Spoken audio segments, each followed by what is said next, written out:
Good evening. Here is the news. Following recent reports of a Don't Care model's GW Blimp being sighted over Britain, we're going to discuss what this means for the model rail community at large. Firstly, let's look at the dimensional shortcuts in the hobby. We need to address the absolute elephant in the sky. Are you ready? Move over Micro B, because the manufacturer has gone completely non-rigid. Let's talk about the newly delivered Great Western Blimp. Now, according to the official promotional literature, which is the original corporate marketing copy, the GW Blimp is officially classified as a non-rigid, non-powered, steerable airship. It maintains its shape solely through the internal pressure of lighter-than-air gas.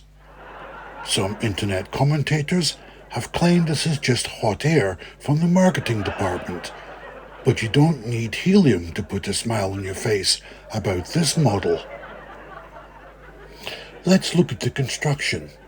Unlike classic Zeppelins, which rely on rigid internal frames, this model has absolutely no internal structure whatsoever.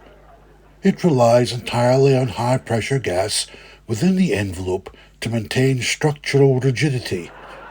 If you puncture the corporate narrative, the whole thing will burst into laughter. The government is apparently considering using these massive white shapes to permanently block out the sun. Personally, I think the manufacturer's overexposed promotional photography was doing a fantastic job of that. But let's look closely at the engineering components on the screen right now. It features a massive gas-filled bag, some rudimentary fins for stability, and a complete set of standard wagon wheels dangling helplessly in mid-air. When it comes to track performance, well, life's full of up and downs. Just float through it. Now, the factory layout uses internal airbags called ballonets, which fill or empty to compensate for changes in attitude and temperament. This is highly useful for when the online feedback gets a bit too heated and you just need to rise above it.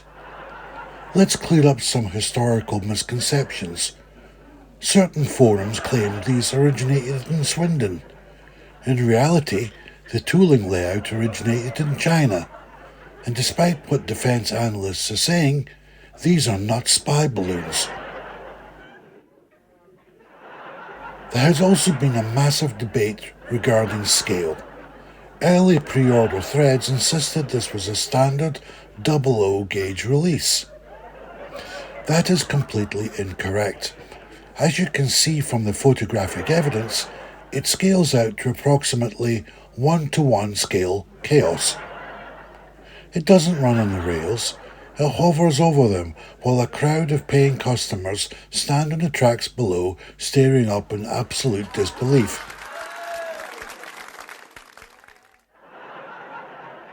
If you see one listed on pre-order, you better snap it before it pops. While technically considered lighter than aircraft, rather than a conventional airplane, it carries an incredibly heavy modern price tag. But don't worry, because the promotional channels are already promising that other variations will be arriving in Britain in the near future. They are air today, gone tomorrow. Personally, I can't wait for the Great Western Submarine. I'll let that one sink in.